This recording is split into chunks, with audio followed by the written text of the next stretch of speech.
medcram.com. Welcome to another MedCram lecture. We're going to talk about some really interesting developments with vitamin C in septic shock.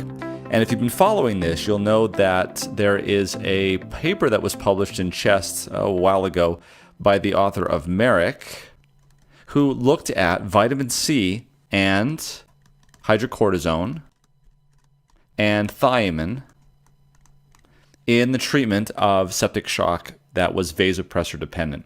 Basically what he did real quickly is he looked at 47 patients before they initiated the protocol and then 47 patients after he initiated the protocol.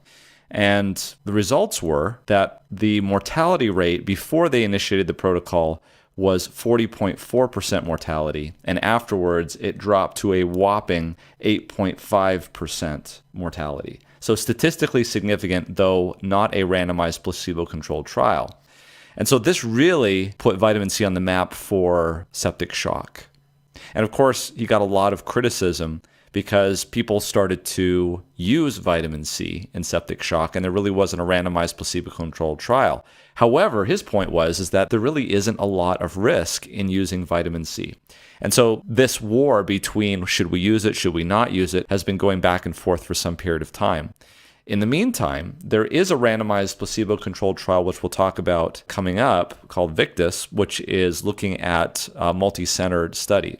However, something really interesting has come up recently regarding this topic. And that thing is an unlikely publication called the Citrus ALI or ALI trial that was published in JAMA. And this will be in the link below. That really has raised some eyebrows here in terms of vitamin C, because this is a randomized placebo-controlled trial. In fact, the N here was not 47 and 47, but rather 167 patients. It was a multi-centered trial. And again, it was a randomized placebo-controlled trial. So what happened here? Well, patients were enrolled that were in septic shock, but they were not started on vitamin C until they were within 48 hours of ARDS. And that was defined as a PF ratio of less than 300. So they didn't get vitamin C in septic shock. They had to wait until they were in ARDS. And that'll become clear as to why that was in the trial in just a little bit. The other distinction was, instead of getting the traditional Merrick protocol of 1,500 milligrams of vitamin C Q6 hours, they actually got just 50 milligrams. I say just because they did not get hydrocortisone and they did not get thiamine.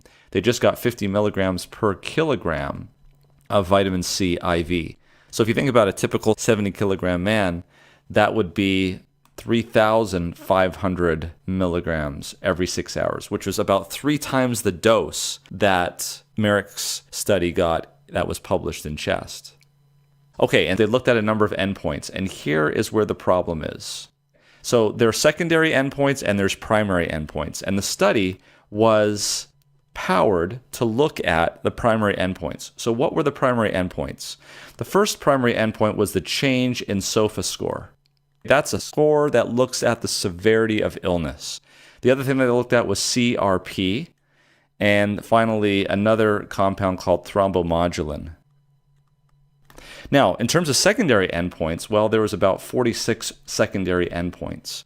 And the reason why there were so many endpoints is that's typically what people do when they have studies like this, because they want to generate more hypotheses to see what else could be abnormal. So you really can't draw conclusions from secondary endpoints.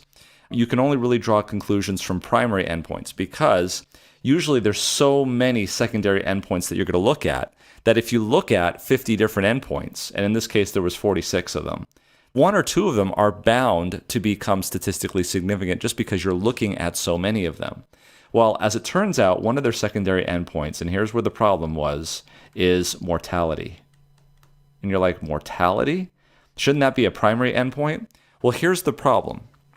This study was funded by the NIH. And I got to give you a little bit of background. This was really not a septic shock study. This was an ARD study. And this is what happened. The NIH was wanting to fund studies for ARDS. And the problem is that there's only 3 things that has been shown to improve survival in ARDS. And you can go ahead and look at medcram.com for lectures on what those three things are. But briefly, they are prone positioning, low tidal volume, and paralysis in patients with PF ratios of less than 150. And so the NIH took a little different standpoint. They said, you know what, we're willing to fund studies. Since we're having such a hard time finding mortality benefits in studies, let's go for hypothesis-generating studies, and let's look for some smaller things. Let's look for SOFA score. Let's look for some intermediate markers. Let's look for some surrogates. And so that's why the authors decided to look for change in SOFA, CRP, and thrombomodulin. This is also the reason why they decided to look at ARDS instead of just sepsis. So in other words, what they did is, we'll take the septic shock patients, but we'll wait for them to be in ARDS before we start the high-dose vitamin C. So because of the way the funding was given and because of the preconditions for funding, that's what made the study kind of awkward in that they waited for ARDS before starting it instead of starting it way back here at septic shock. And it's kind of the reason why we have the flip-flop. Well, here are the results. When they looked at the primary outcome for the primary endpoints, there was no statistical significant benefit whatsoever. There was no change in SOFA scores, no change in CRP, no change in thrombomodulin between those that got vitamin C and those that got placebo.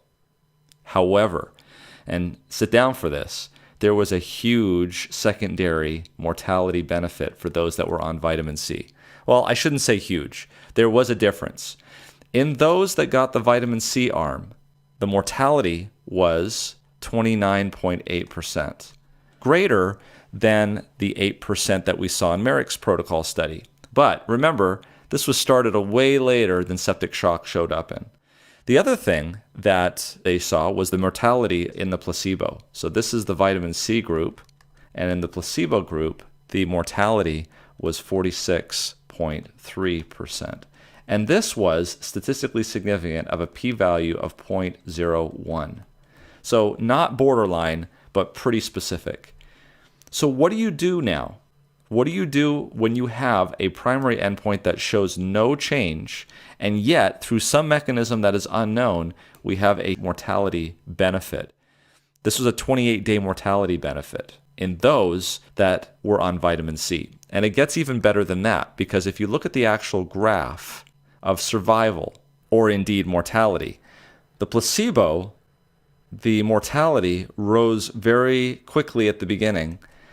So this is placebo, but the vitamin C group did not.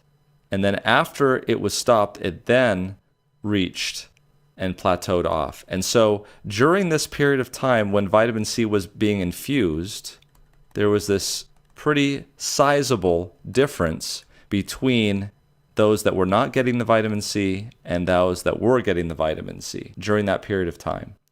And so this, of course, has raised a firestorm, and people are debating, because here we have a randomized placebo-controlled trial that shows a mortality benefit. But because the study was not powered to look at mortality, because it was a secondary endpoint, and we did not correct for these multiple secondary endpoints, mortality falls out. And so why would it be then that the primary endpoints were not statistically significant?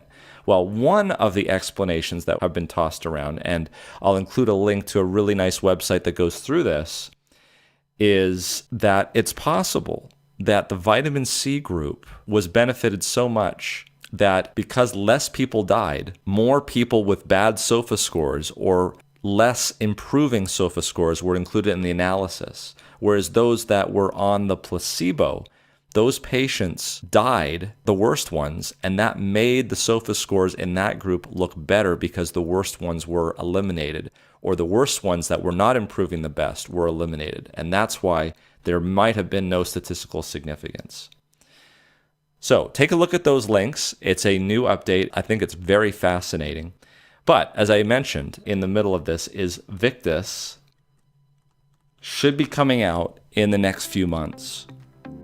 So if you want some more information about how to treat septic shock and ARDS, please join us at medcram.com for all the latest and online instructional videos. Thanks for joining us.